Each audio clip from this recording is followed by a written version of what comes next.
creative genius of the extinction symbol explained. The design was created in 2011 by street artist ESP Goldfrog. He sent it to 20 NGOs, but they all rejected it, until Extinction Rebellion adopted it in 2018, and it spread on flags, power stations, crop circles, even a Banksy, and then around the world. This was the group's symbol on a beach in Turkey. From India to Africa, there have been similar protests. So how did it become such a powerful symbol? To start, it symbolises something powerful.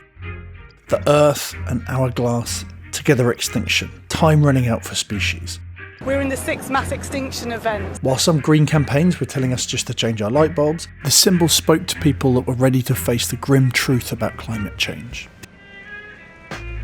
The simple design was inspired by runes, like this Viking tablet from 400 AD, which made it timeless and helped it work across cultures and languages. And because of the design, a black and white circle with lines, it evoked other powerful symbols. The peace sign, the anarchy symbol, which themselves have got decades of associations for people, and helped to paint XR as an heir to these movements. But while the peace symbol had been commodified, very hip and cool design, ESP Goldfrog banned any form of commercial use of the symbol, but they allowed anyone to use it for free, non-commercially. XR shared resources to help people recreate it, and because the design was so simple, it was then spray painted, stenciled, screen printed, drawn.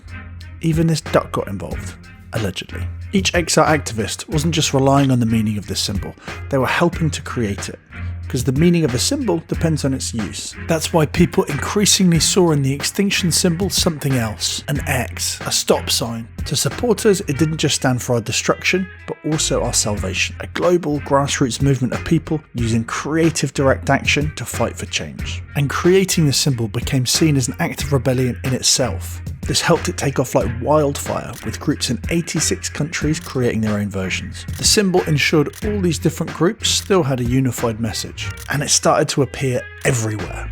I asked you to draw the Extinction Rebellion symbol.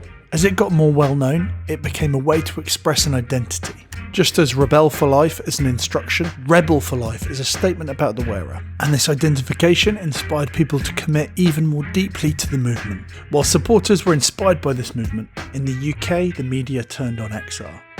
This week, London's again being gridlocked by the loopy middle-class doomsday cult, Extinction Rebellion. Which fed into lots of the public having negative associations with XR, and therefore the symbol. Whether that undermines its effectiveness depends on your strategy. The XR plan is to mobilise 3.5% of the population. So on their own terms, the symbol will work if it can rally this number of supporters to take action. It doesn't need to be something with more universal appeal. Lots of us were raised believing the great man theory of history, that great individuals do great things that change the world. But the reality is much closer to how the extinction symbol became an icon. While ESP Goldfrog's design is brilliant, the real creative genius came from how it was shared, and everyone who created their own versions of the symbol. And if we are going to tackle climate change, it's going to be like that, a mass movement of creative, courageous people that make it happen. So here's to them.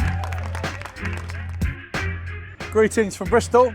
Thanks to everybody who suggested we look at Extinction Rebellion, and let me know what other creative campaigns you think we could look at and make a video about next. See ya.